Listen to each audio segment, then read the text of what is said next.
Welcome back to Almost Above Average, the podcast where we dive deep into conversations that matter most. I am your host, Chris McIntyre, and today we have a truly special episode for you. In this segment, focusing on men's mental health, we're joined by two incredible guests, Black Silk and AJ Johnson.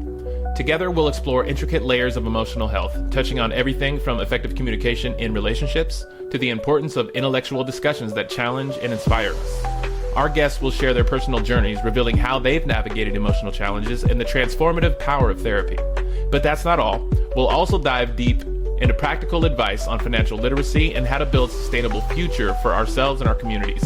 Imagine using a roofing company to fund a media company, or raising animals for food independence. These are just some of the innovative ideas we're going to discuss. As we reflect on our childhood experiences, we'll uncover how family dynamics and lessons learned from our parents shape our parenting styles today.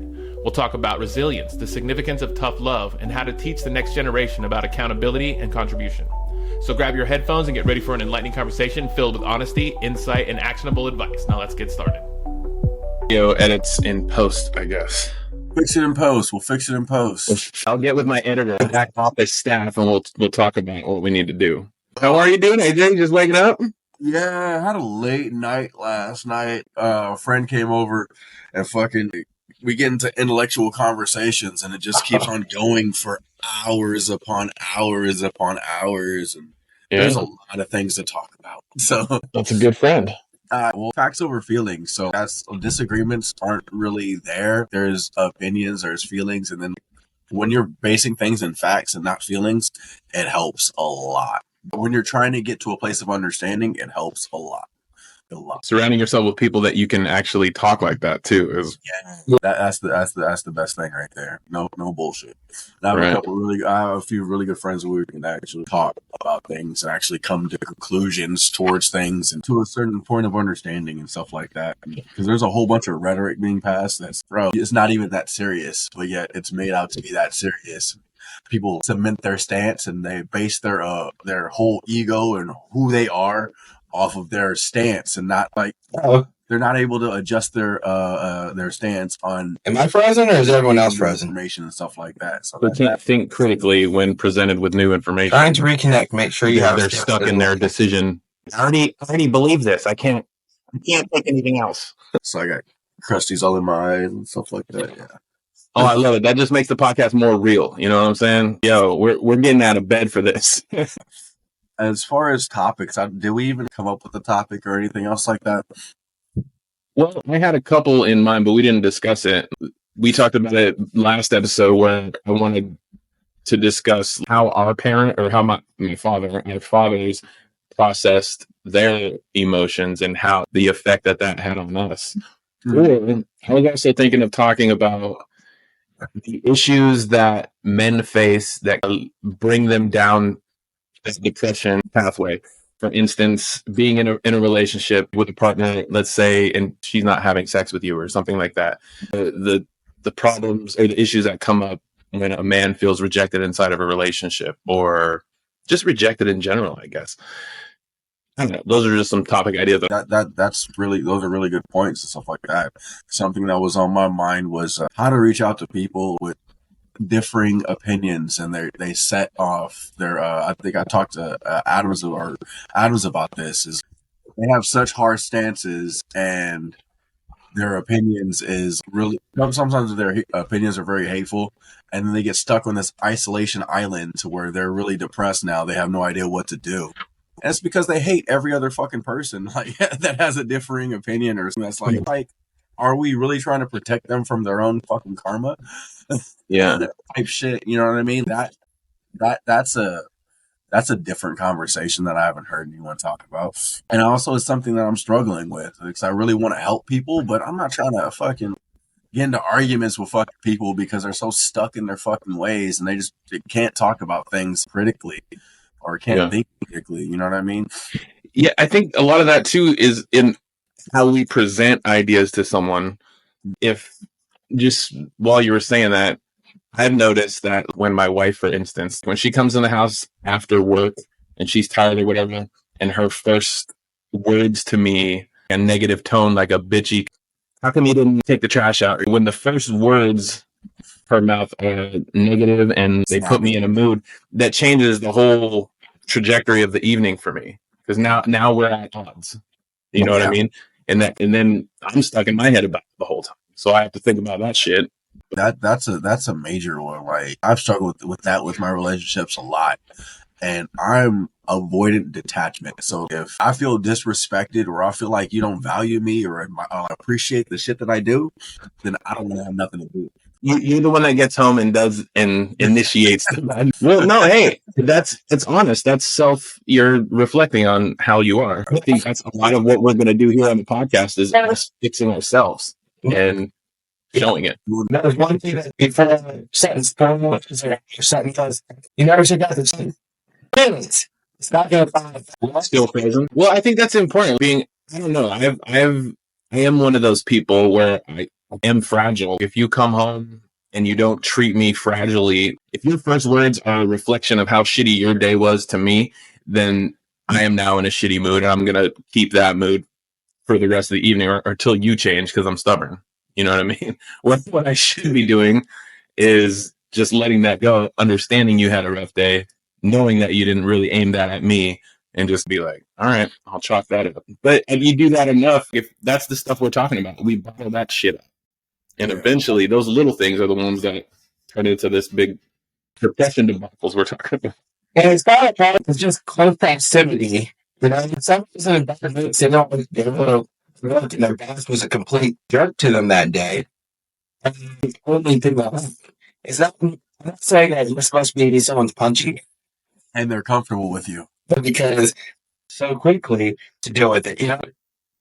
I think when, say, your partner does come home, that's something that that I have gone through before. That decompression after they first get home, that first hug and that kiss, especially the hug. Not really the kiss, because the kiss could be a peck or whatever the case may be, but that's when you actually go in and you embrace each other. That decompression right there, and this allowing each other just to breathe, that helps. Before anything else, before you get a tackle on any problems or anything else like that, you decompress together, allowing her to just boom, or allowing you to just release all that other anxiety, anger, all this pent up shit you have from work or whatever else that stressed you out throughout the day. Right. And you can maybe not release it on your partner, but it takes building up those neural pathways. You have to go through these small motions of pretty much understanding, and instead of that aggression, that letting loose of that comfort. You know what I mean? Taking action, right? So me and my wife tried to do this. We're still trying to do it. We tried to make a habit of every day we just give each other a really, really long hug. Purpose out of how, even if we're mad at each other, we tried to do it. We probably did it for maybe a month and a half straight, where we didn't forget, and then things started happening. Then it was like every other day, and we're in that space where we're almost forgetting it. So now it's like when I remember, it's like, oh shit, we didn't hug each other today. We fell out of that habit, this is a good reminder it's important, dude, because it softens, regardless of what you two are going through, it softens both of you up. Let's prepare for this. I'm in a bad mood. I don't know what kind of mood you are, but let's start here. I love you. You love me. Let's start there, and then let's talk about whatever you're about to bitch about. Because when you come in through those doors, you carry a whole lot of other stuff on your shoulders from you battling the fucking world. You know what I mean? So after you battle the world, you come into those doors. And if you do feel your partner snapping, that's a time to think about, all right, have we had our hug? Instead of me reacting this way, because you're responsible for your own reactions towards anything. You know what I mean? They're responsible for how they treat you. Yeah, sure. But how you react to how they treat you, that is your responsibility. So, if you take that time to, have we had our hug today? And then you get your hug, and then you can address it if you choose to address it. And then that's when it comes down to communication efforts and how you guys communicate between each other. And then maybe it's like, oh, and then how was your day? You know what I mean? It may transition a little bit better into that more comfortable place. Right. Where you guys are respecting each other and appreciating each other rather than letting loose on each other. You know what I mean? Because it should, for anybody that lives in a house together, it should be a place where everyone feels like they can go to be at peace. When everything is shitting on you in the world, I want to go home because that's where I feel comfortable. That's where my love is. That's where my food is. That's where my family is. So if you have a partner, that is not the case when you get home. If you dread going home because you don't want to get bitched at, that's a serious, serious problem for mental health. You know what I mean? It really is. And I think a lot of men go through that, especially I've seen some friends and family go to work to escape what they go through at home. A lot of men work for therapy. And just even talking to coworkers, it feels like I've been a therapist at times, just dealing with their family and all the other stress that they go through and stuff like that. Just giving people different ways of exercises or different ways to release. And it helps them not really be as frustrated or mad at their situation in life. Right. But it's on them to actually fix it. And it's hard to fix other people's problems when they already don't know how. So once again, I always suggest therapy. Because I can't fix everyone's problems. And it's easier to talk to a stranger. A perfect stranger. This is the perfect stranger. You could get into a situation where you don't ever have to see the other person. They don't have to see you. You could be totally anonymous in therapy nowadays. Or that. Father, forgive me for I have sinned. Right. Isn't that a form of therapy when you're like confessing your sins? Yeah. I mean, that's I feel like it is. I've never been to confessional, like a real one, but when I feel something like I did wrong, when I actually confess to God, just me and God, it's therapy. You're told to something, like that's cleansing. It's a very cleansing activity. Yeah. But what about my dad, when we grew up, if I learned from my dad how to deal with my emotions, I wouldn't ever. That's probably why I had a bunch of mental problems, because I didn't know how to deal with mine. That's why I picked up alcohol, picked up drugs, and that, medicated it that way. Because my dad he doesn't have emotions. I've seen him cry maybe once or twice. But like, even when he's upset, he's just stoic. Happy and sad look the same on him. That's the same. I think it was also a different generation as well. They weren't allowed to actually show their emotions, or that wasn't manly, or that wasn't this. I think that right there is a part of it. That is the toxic masculinity. The fact that you're not talking about your emotions, you're forced to bottle down everything. So that way, like, you don't really know how to express yourself other than anger, because we resort to anger really fast. You know what I mean? Or self-medicating so you're not angry. Yeah. Well, so you forget the reasons why you were angry. Yeah. Right? Yeah. But that turns into a horrible way to deal with at least for me, because I started dealing with every problem that I have that way. Mm-hmm. If I'm upset about a girl, drink it away. If I'm upset about work, drink that away. I taught myself a whole slew of horrible habits. Yeah. On dealing with my bad behavior. Is Chris frozen? It looks like it. No, he beat it. The king of internet connection issues. The man, the myth. What do you got going on today? You working today? I'm working every day, bro. Like, when you work for yourself, it's nonstop, constantly, all the fucking time. Like, the only thing to stop me right now is President's Day, so I can't ship out one of the projects. Because I have tombs, honestly, across America at this point that are in churches, recreations of Jesus tombs. Mm-hmm. And so there's one in Southern California, around San Diego or Temecula, maybe somewhere around there. Then there's one in Vegas. There's one about to be shipped to Dallas, and I think there's one out there in South Carolina as well. Oh yeah, business is good. I mean, it's picking up. It's moving. I've been working on these keychains a lot. I mean, you just got to seeing the Dr. Fate helm. Yeah, that's dope. I love it. I just got through doing a Black Panther helmet. Right now I got a Hydra keychain, and I think it's a Conan sword that's printing out on one of the printers as well. Yeah. Stay moving, and then with the keychains, it's constant attention, because they're hour or 2 hour long prints. Yeah. In between those prints, there's color changes. So in between, you have to swap out the filaments to other colors and shit like that. Nice. So it's just you stay fucking busy. You stay busy. That's good that you're working for yourself and you're sustaining your life with your own business. That's fucking awesome. Yeah, I mean, fuck. That's what financial literacy is important, and I had to learn it. And then once I figured out money's fake as fuck, and it doesn't even fucking matter.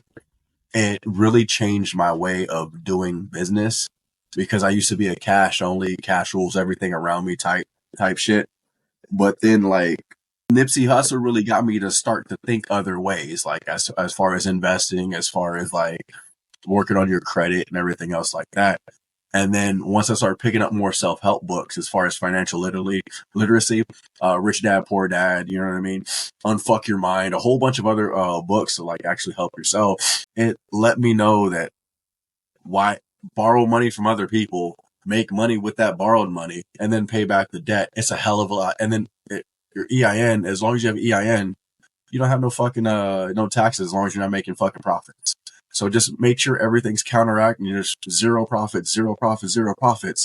They can't tax you on shit.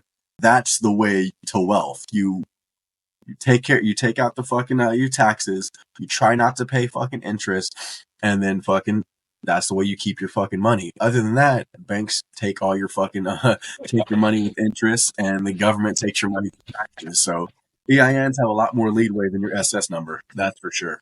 And working for somebody else a 9 to 5, you're going to lose like 30 to 40% of your paycheck federally. And then you have states on top of that in some states. So it's like taxes are, it sucks. Yeah. So you can find a way to I got to get mine together. I think you froze again. You back and frozen. Good look. I just started a vine roofing company last week. I got the LLC and shit. Yeah. I start to go crazy this coming week. That's good. Yeah. That's good. Make sure everything's a fucking tax write-off. Everything's a tax write-off. Yeah. Like, I use Amazon Business a lot. And so, like, a lot of different tools, a lot of things like that. And zero profits. Zero profit. Yeah. Like, if say your shed is out there in the backyard and it houses all your tools, rent that out to your fucking business. That's another expense. You know what I mean? So now a part of this is your expense. You know what I mean? So like, yeah, this is my office, my official office. My truck is my work truck. Yeah, exactly. I think your truck has to be over 6,000 pounds, and you're able to write off up to 80% of it. Yeah, I heard that. Adjusted it. It used to be 100%, but I think they reduced it down to 80%. Yeah, as far as certain vehicles. And I travel so many miles. I drive so much. Mm-hmm. Yeah, and that's all reimbursed as well. Like, a certain amount is reimbursed, so that helps. All that stuff helps. Zero. I got to get all that figured out. I'm excited though. I'm going to use the roofing company to pay the bills and to give me enough time so I can just focus on building the media company up. Because I can do like, if I run 4 contracts a month, I'll be making more than enough to cover all that and dedicate a lot of time just to this, you know? Yeah. That's the goal. Welcome back, Chris. If you're filming your for some reason. Your internet, bro. Yeah. You have shitty internet. Well, no, I got a media company and the roofing company, so I'm going to do a lot of roofing content, you know? Yeah, exactly. It's that way, like you have an EIN for your roofing company. Yeah. And it'll help you tax write-offs for your media companies as well. Right. I did a DBA for the roofing company. Are you I thought a laptop because last time it was kind of I'm wondering if it's just in there. I am going to try something else. Where's your router at? You might have poor signal strength. Charge? Yeah. Get them out. Yeah, pheasants to raise them. So yeah, I used to raise pheasants, crab. Right now I have a pig, ducks, and rabbits. Okay. Yeah. For food?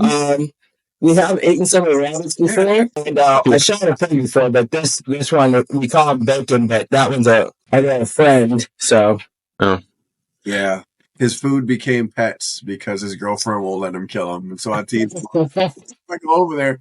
I'm like, sir, which one's on the chopping block tonight? Yeah, that's funny shit. Evil. I pulled the trigger on my chicken coop. I just ordered my chicken coop yesterday, boy. in fact. So once I get all that set up, then... You get a chicken coop? Yes, you get a chicken coop. And how many chickens? The chicken coop holds 4. So, like, that's what I'm setting up for 4 right now. And then I'm going to see how that works out. And then I also want food rabbits as well. Yeah. So I might just go snatch up a couple of Chris's random rabbits and run around this yard. What is the benefit to having rabbits? Meat. like a lot of meats. Like you can get up to like 56 pounds of rabbit a year. Yeah. And Really? that's just having having a pair of rabbits. And like if you get like silver fox rabbits or like a certain breeds of rabbits, they stay with the same colors of pelts. So not only do you get the meats, but you're also able to make clothes and other things from the pelts as well. No shit. That's pretty cool. I did not know that. I'm not really keen on a whole like being reliant on this whole system. So if I'm able to have a garden, a worm farm, chicken coop, and fucking feeding rabbits for food, then that removes my dependency on the grocery store. Yeah. Supermarket? Now I have something I can watch. I'd rather work for myself. So if food is a major expense and food prices are going crazy, if less people are reliant on food, then they have no choice but to drop their prices. That's our only way of actually fighting back the system is to unplug ourselves from their system. Yeah. That's the only way. Like we've been yelling till we're blue in the face for how fucking long, and they don't care. So if you just unplug, they'll start to listen. You're becoming a doomsday prepper, aren't you? Oh yeah, for sure. Like I mean, you have no idea what's going to happen, and like they can only hoard so much, and then once they they can only hoard so much, and if you're not relying on some shit, then like what are you gonna like? They can the prices are going up. The prices are going up. Well, all my cars are paid off. I fix all my own cars. I'm able to move around like when I need to. Like I have all my own food. Yeah. What do I need you for? Like I have shelter. I pay my property taxes. That's the only taxes I try to pay. Yeah. You know what I mean? And the thing about it is that a lot of times when a lot of the people who are on the uppity up try to indulge your knowledge to say that you want a piece of the pie without realizing that you can make your own pie. And that's a very, very big concept. If you can understand that, then you're going to be in such a better place. Because I'm supposed to be getting putting together my beehive.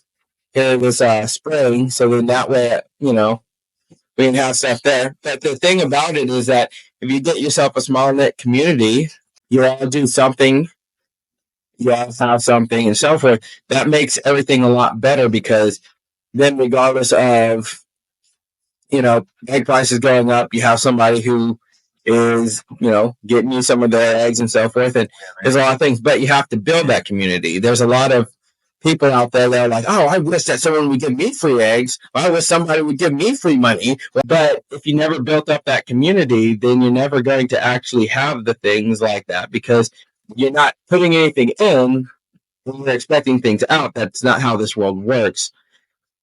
So, I mean, it's fair exchange. As long as people are putting in work, then like you can be a part of the community. Like say Chris, I'm learning from him as far as like what to do as far as the feed rabbits are concerned. Yeah, he's not eating them anymore, but he understands the concepts of it. So I'm learning from him.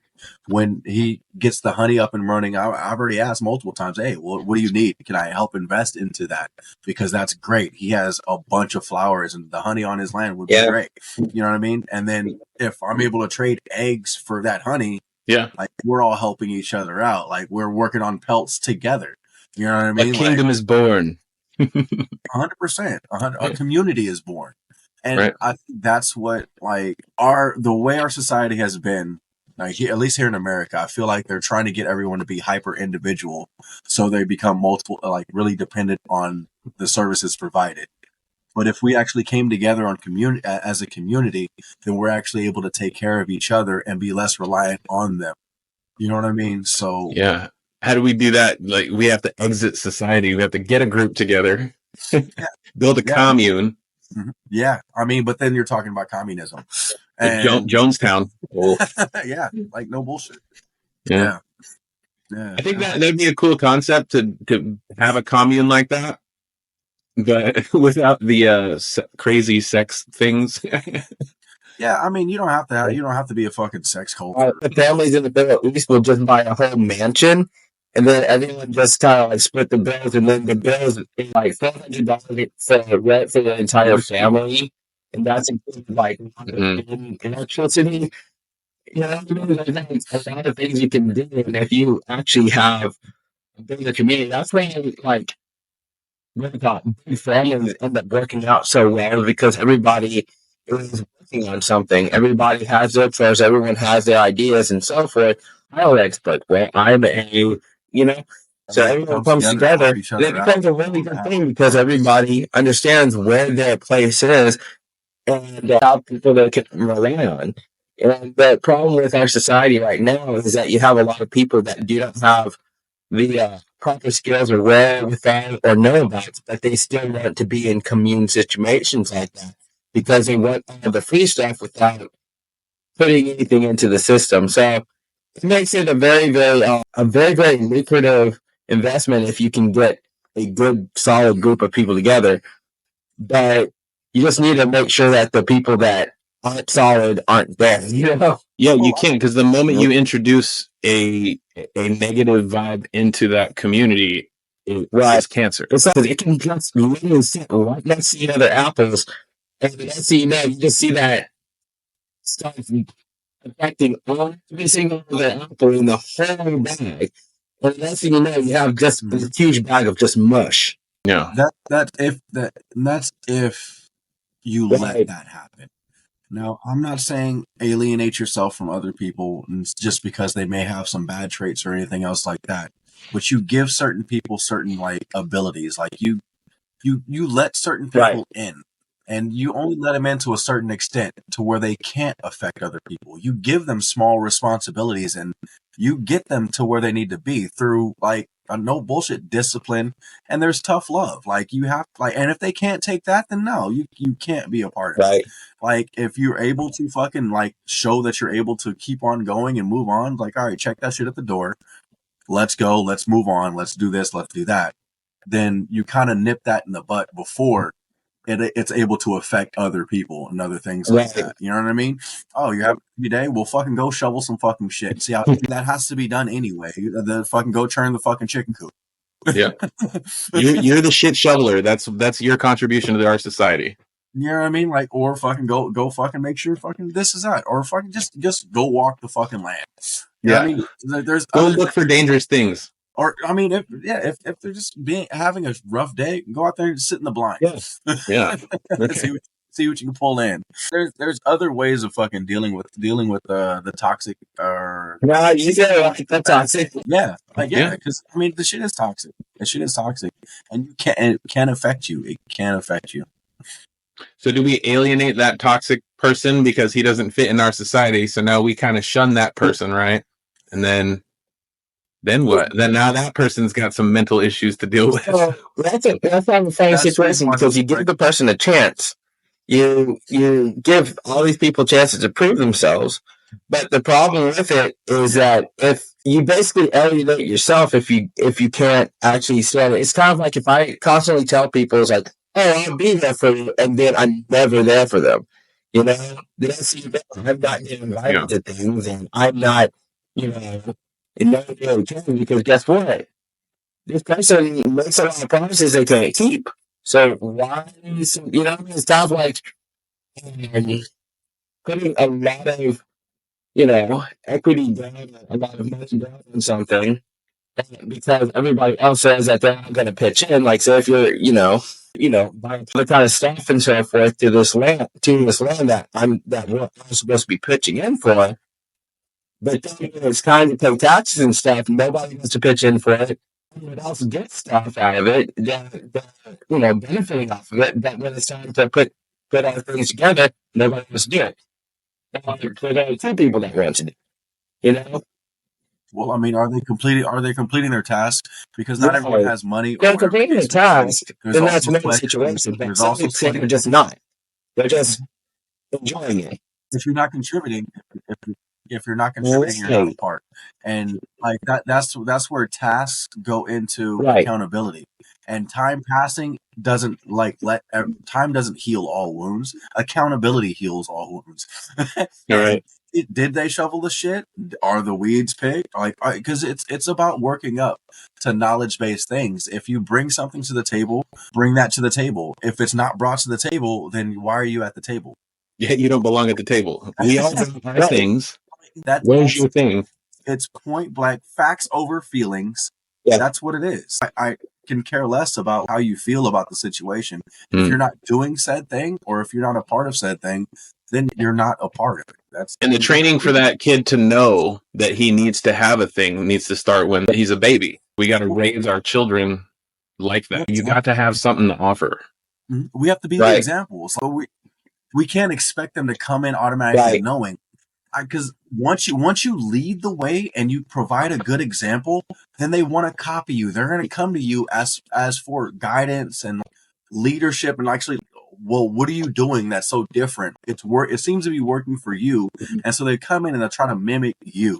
You know what I mean? Like, that's what I did a lot of my life, is mimic other people that I admired, that I thought were cool as fuck. I did that with you in high school, fucking man. Me too. You're a funny, cool kid. So I had to catch up and growing too. Well, that's why when friends hang out, you see similarities in the way that they talk and the way that they walk almost. You start to adopt each other's phrases and things that each other say. It's training. It works both ways. It can affect you, or you can fix that toxic as well. Because they may be toxic because they never had anything, or they don't know how to be different. So as you go through the struggles and the ups and downs of building that person up, then they may end up being fucking one of your best fucking friends. You have no idea. You put that work in. You actually put in the work. 100%.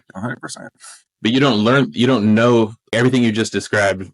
We only know now because we're like in our 40s. But when you're going through it as a young child, trying to navigate how to form a relationship, probably like, I like that person did this, so we connect on that. I found that we have a similarity, right? So we're attracted to each other based on similar interests and things that we like. And then over time, it's exactly like you just said it. You know what I mean? Shit. Hold on. I have no idea what point I was trying to make. You grow together, and you can either grow to be that toxic person together, toxic people who like, or you can let that toxic shit go or affect you, or you can adopt the good qualities of other people and go from there. You can actually grow as you want to hang out with people you admire, or people like that are on, like, if not on the same level or above you. You know what I mean? You also want to pull the people below you up. If they're willing, you can lead a horse to water, but you can't force them to fucking drink. And if they don't drink, and if that's the pattern of it, just weed off. You know what I mean? They don't have to be a part. You know what I mean? That's not your people. Your people are somewhere else. And that's completely okay. It's okay to walk away from people. And a lot of people don't understand. Well, why don't you like me? I don't have to like you. And no one has to like you. You're not entitled to fucking anything. You smell like Doritos. I don't like that. Cheeto dust in your belly button. The only friends I have do not smell like snacks. Open bag Doritos. Those are just boundaries, all right? It's just a boundary I have with all my friends. They just can't smell like nacho cheese Doritos. Cool Ranch, we're okay. Not nacho cheese. Something about that nacho cheese. And I think with my father as well, it was isolation, bottling everything up, and just straight work. That's how he dealt with a lot of what going to the bar. That was my dad's main fucking thing. And then he would get drunk and then come home and do dad things. Bad dad things. Do drunk bad things? Dad things. There you go. And I never met your father. He died back in 2002.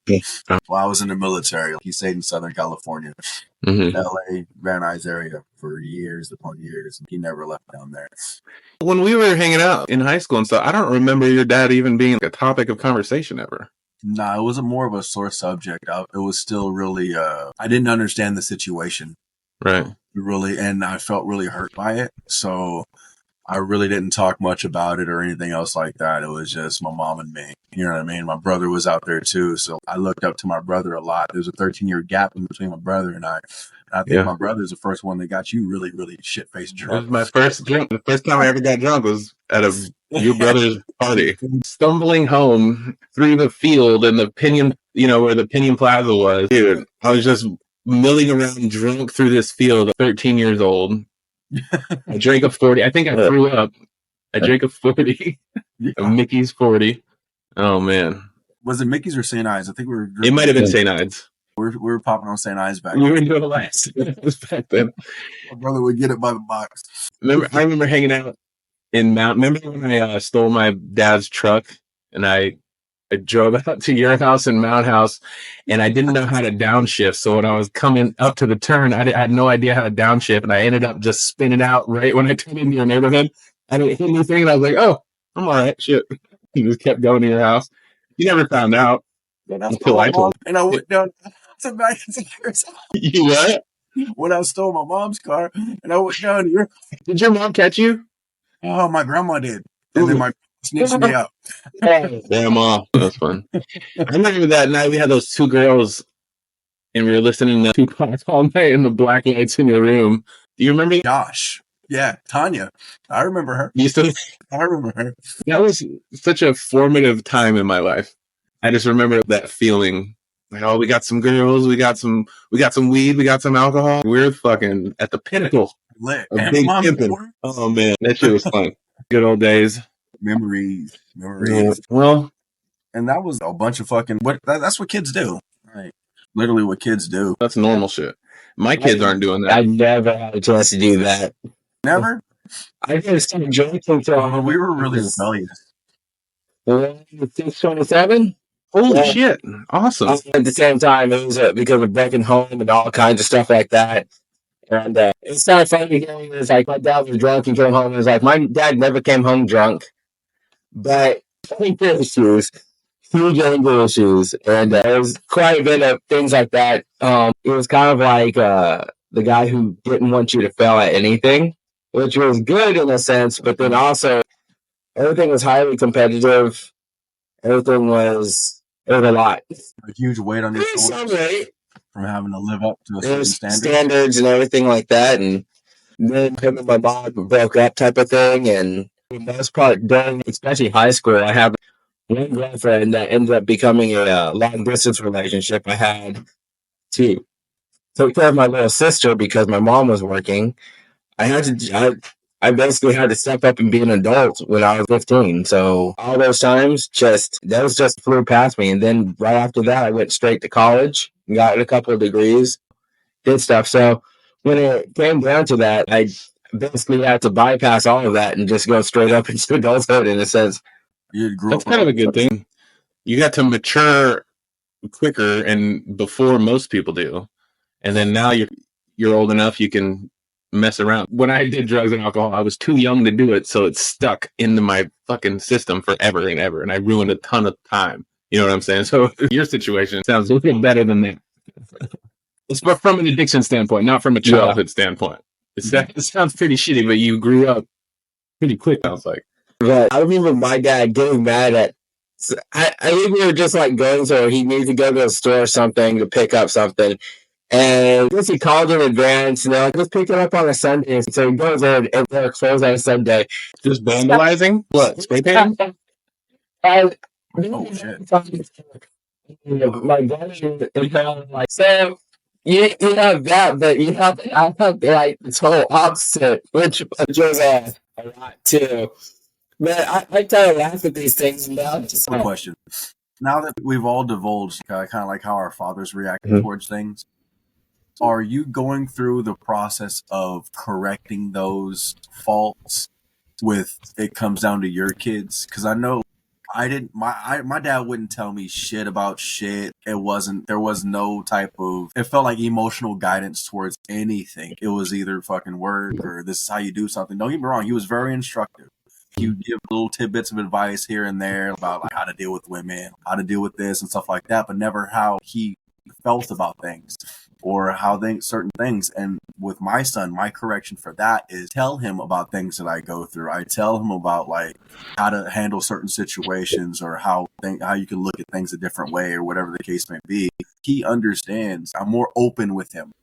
And that I think that's where I missed out on the relationship with my father. Mm-hmm. And so that's the way I corrected towards that. That sounds like a natural thing. Is there any type of corrections that you've made from like the way your father reacted towards things that you now do things differently because of the way you saw him do things? I think for me, for sure, for maybe in my 30s, I had a resentment towards my dad. He didn't tell me anything about women, about how to work on cars, about how to do anything. He didn't teach me things that our society tells you father and son should do. Throw throw the ball, hold the flashlight while he fixes the engine. None of that stuff. That can be traumatic. So, well, the resentment that I had was because I didn't know anything and I was blaming my dad for it. Gotcha. I know that was bullshit. But my fix for that, how I do it with my kids, is I tell them, I'm very honest with them about everything that I can think of that I've screwed up. I tell them about my mistakes mostly. Just so, this is what I did. It didn't work. This is how it made me feel. I would suggest them, that's kind of how I lay the lessons out for my kids, especially when I can see something. I can see moments in them where they're embarrassed or they're just going through a thing because I remember it. I remember the exact same feeling. I can see the look on their face, and then I'll hit them with my story when I see that. Hey, look, one in particular, I faked getting injured in football once because I fumbled the ball and I was crying. And I didn't want anyone to know, so I faked being injured. Shit like that. Those are the lessons. This is what I did. It really embarrassed me. I shouldn't have done it. I should have just sacked up. I dropped the ball. I suck. But those are the types of lessons that I'm trying to teach my kids. Stuff that I wish my dad would have. I think that right there, if you're laying out the railway, you see which way the train is going, and you try to put the rails in front of it before it actually has a chance to derail. Right. Well, just give them an option. You have another direction. This is what I did when I got here, and it wasn't good. So you could either do the same thing, and I promise you it won't be good, or you could go another way. Try that. Make your ride a little bit smoother. What about you, Chris? Do you find yourself correcting towards your father and how you treat you? There's a lot of things because obviously I'm an Aries and we get a fiery temper too. So a lot of points of time where it's like, why I'm like very chill about things was because I realized my problem was that I was overcritical about things because I've always had somebody who was overcritical about me. And, one of the big problems that I have and I faced with in my relationships and in my parenting is to not be so hard on people because, and that's why you'll see me sometimes where I'll give people the benefit of the doubt. You see me do that and so forth is because if I was to tell you exactly how things were and exactly how things are, it's terrifying and people will actually shut down and break down. And a lot of people can't take half the crap that I've dealt with and so forth. It's kind of like everybody wants to be Michael Jordan until you have to literally sit in a room by yourself and just take shot after shot after shot after shot. They don't want to do that training. They don't want to go to the gym at 5 o'clock in the morning. They don't want to. And the thing about it is that I'm pretty hard on myself. Right now, I've this last year, I realized, hey, look, I've gained way too much weight than I should have, and I need to change it. So I've actually been doing my at-home workouts, been going to the gym a lot more. I did 4.5 miles yesterday, just, arms and stuff like that. I did some weightlifting. I did my home workout. So I'm putting a lot more effort into, like, who I am as a person in the form of fitness. And I know that, I know that a lot of times we kind of get a lot more credit than what's due. Which is like, oh, well, that is bad. I'm not like my friend over here. I'm not this, but that's not who we're supposed to be comparing ourselves to. But the problem with what I was doing was that it wasn't just that I was comparing to someone better. It was that you can see where a person can be or should be. And if they're not there, then making sure that they understand how horrible of a person they are at that point. And the problem with that is that it's kind of like hellfire Christians where they're like, the reason why you need to come to church is because you're going to hell. It's like, that doesn't attract anybody. That's not motivating. And the thing about it is, like, it already makes you friends. It makes it more like a slave-master dynamic than it does actually a relationship. So it's a big situation, and that's one thing that I've really had to overcome throughout these years because you see someone's best and they're not, that, then that's one of those things that kind of a bit upset. And you can't use the same fear tactics on one person as you can someone else, especially don't do it on women. Do you ever see that episode of King of the Hill where Peggy was like really downtrodden because she wasn't able to do something that she wanted to? I forgot what it was, But Hank's was like, oh man, I remember the time when in football back when in high school that my coach gave me this huge prep talk, and we ended up like winning the game when we were down like 15 or something like that. So she's like tearing, and she's like, oh, okay, I can use one of those pep talks. And he proceeds to belittle her, telling her she's a baby, that she needs to go home to her mama and everything like that, because that's what her coach would do. His coach would do. And it's like, not everyone can actually take that kind of, you can say abuse or whatever you want to call it. Not many people can take those tough love. And it's like a comedy act or, show. You have to understand your audience in order to make the connection there. And that's one of the big things that, I do with my relationships and try to do with my daughter even as a parent, to make sure that I don't just, personality, but at the same time, she actually gets up and does the things she needs to do, and, little girl that she needs to be. Yeah. That tough love that my dad gave me as far as instruction goes, it did, like, I ended at the time, like, especially up underneath a teetering car at Pick Parts, and it's like obviously wobbling.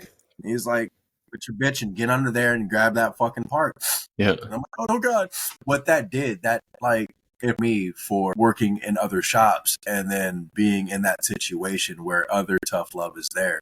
Like, it's even tough love because there is no love. They're just tough. It's just disciplinary. It's just either you're going to do it or we're going to replace you. And they will talk shit the entire way, especially when you're in the trades. Like, it is worse, but like it's still bad. You know what I mean? And so, like, we're going through these motions, like, and doing that stuff with the people that you love, it brings you towards like that training that's going to be a part of like other parts of life later on, because there really is no soft spot in life. Like, they don't owe you anything. They don't owe you that respect. I think that's the reason why a lot of women do struggle with working in the trades, is because the training is it's tough. Hellfire. Like we can't. Like, what are you doing? Hold the fucking flashlight right there type shit. Like, what got you? Who taught you to hold a fucking hammer?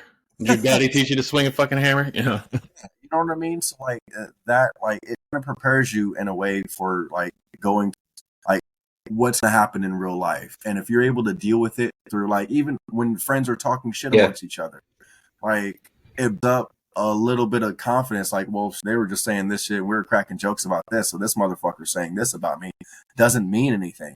Nope. Because, like, I'm able to joke and laugh about this stuff on a regular basis. Like, how do we laugh and joke about fucking things? Right. Like, yeah, you gotta have thick enough skin and you gotta have the understanding, when I get out into this world, people are gonna be mean to me. I'm gonna need to form a kind of defense for that. Or no defense at all, just like not let that affect you. That's almost impossible, but practice is the only way to develop it, right? Yeah. Practicing it. Yeah, and don't always understand like what is to your training or what's going into like that hazing or whatever the case may be until later on, until you actually have the full understanding, like the level to actually get it, or the full picture, if you will. Right. And then you can actually see what's going on. The psychology of hazing is crazy to me, because it's very important that it does take place. And it's weird, like, when it goes down, because when you're going to haze someone, it's a group of people that know a skill and they kind of understand it at a similar level, kind of to a guy who doesn't understand it, who doesn't know it yet. So really, it's a challenge. They're challenging them. Like, I bet you can't do that. If you can do that, we'll let you into this cool group. But until you get past that barrier, we're going to give it to you and try to make you quit, make you cry, and all that kind of shit. You want it more. Right. If you want to shut them up, right? If you're able to deal with all that stuff, if you're able to deal with that stuff, then you can actually like push when you're actually challenged, and when you're by yourself, you're going to push a little bit more because you're used to going through all this other stuff. Now it's on you. So now you're going to push towards finding a solution and working towards a solution instead of like on other people to give you those solutions. Right. You know what I mean? It builds up resilience within you so you can battle on further by yourself. And it makes you think, like, when it does that to you, it's them telling you, hey, we're not here to help you. You got to figure this part out and then we'll help you. Like, you're on your own right now. Show us that you are smart. Yes. Yeah, that you're capable of figuring this stuff out. Yeah. Now, I condone physical hazing or No. sexual hazing. That's No. not okay. But like as far as doing certain tasks, it's a requirement. It really is. Yeah, To be tasks. task lower level, like, and then understand the fucking hierarchy. You have to understand the hierarchy. Don't step into a field trying to tell the expert in that field how things should be done. Learn how he does things or how she does things, Mhm. and then you're able to, like, once you master it the way they've showed you, then interject and, like, okay, I can do it your way, but I figure out an easier way. I can do it this way. Yeah. And you're doing it that way, and then something happens. You're like, oh, well, that's the reason why he didn't do it that way. Yeah. Like now still a learning process within yourself. You know what I mean? Yeah, absolutely. Well, shit, guys, we got an hour. I'm going to go check on my granddaughter and get the rest of my day going on. Oh, grandfather, old man over there. Yeah. I love it. This is my All favorite these time. times. That's awesome. What did it say? You raise your what do you call it? Your children so you can spoil your grandchildren. Because if you spoil your children, you'll raise your grandchildren. Yeah. So True you that. pop them full of sugar and send them back home to their parents. Yeah. No, I'm super proud of my daughter and her Congratulations. husband. They're just really That's good parents. pretty awesome. Yeah. Because Yeah, that's a win, right? It's just kind of weird because a lot of people are like, not only married, but then also not having a relationship. You know what I mean? I mean, that's pretty awesome. Thanks, man. Yeah. And once you have your community, your homestead going up, you can put your kids to work. Like, You went close. and Been like, pulling my son out to do at least accompany me on jobs and kind of the rundown of, run an adjuster meeting, what I'm looking for when I go look at a roof. Like he's so that's awesome. That's yeah, he's awesome. excited. That's a really good trade. And that also translates into being better and more productive adults. Right. He right now, that I'm glad he's learning that skill where most people don't have it, where you're afraid to talk to someone of like, if you were to meet the president, could you have a normal conversation with him? Get him through the fear of talking to people. Like, just who you are and you can talk to anybody, dude. Because once you can talk to anybody doing what I do, if you're comfortable talking to anyone, dude, you can just you can crush it. Crush it. So a lot of what I'm trying to teach him is to be good with your words, like learn to read, learn how to express yourself, get really, really good with your words. It's a lot of power. You can get a lot from people. I don't know if you've ever heard of this book or if you've read it already, but Dale Carnegie's How to Make Friends and Win People Over. Look, What is it? Dale Carnegie's How to Make Friends and Win People Over. Hmm. It was written in like 1922. Yeah. It's staple on a lot of business classes Okay. and everything else like that. It's a wonderful read. Like I try to read it multiple times, like once a year. yeah, Check out. Like honestly, I'm probably gonna. I wouldn't mind going through it again on Audible. And It's on then if Plex. you want to have like talks about it, We could do that. We could do a discussion on it. I'll read it and we could do a discussion on it. That'd be that cool. would be awesome. That would be awesome. I love doing that. Will you text me the name of that when we're done? Yeah, I will. And I'll get it. I read those other books that you talked about, like Unfuck. I've read Rich Dad Poor Dad. Have you read the 5-second rule? Oh, No, it's not the food one. It took 5 seconds to my write bad. that book. It's actually a really cool book. It's a really simple concept, but I read that book and I fucking use that shit every Gotcha. day. Yeah, it's a cool little self-help thing. Anyway, all right. So 2 weeks from today, we'll do it again. Let's throw some topics in our group chat that we got going in. So we'll kind of for little conversations next time. I like our little ramble. We most definitely had a ramble. We had a lot of things going. Like you have some good bits on it. Yeah, I was late once again. no worries. It is all good. I mean, I'm trying to do is just capture genuine conversations anyway. Yeah. So we'll get better at it as we proceed. What did I do? Less fidgeting. I think you were fine.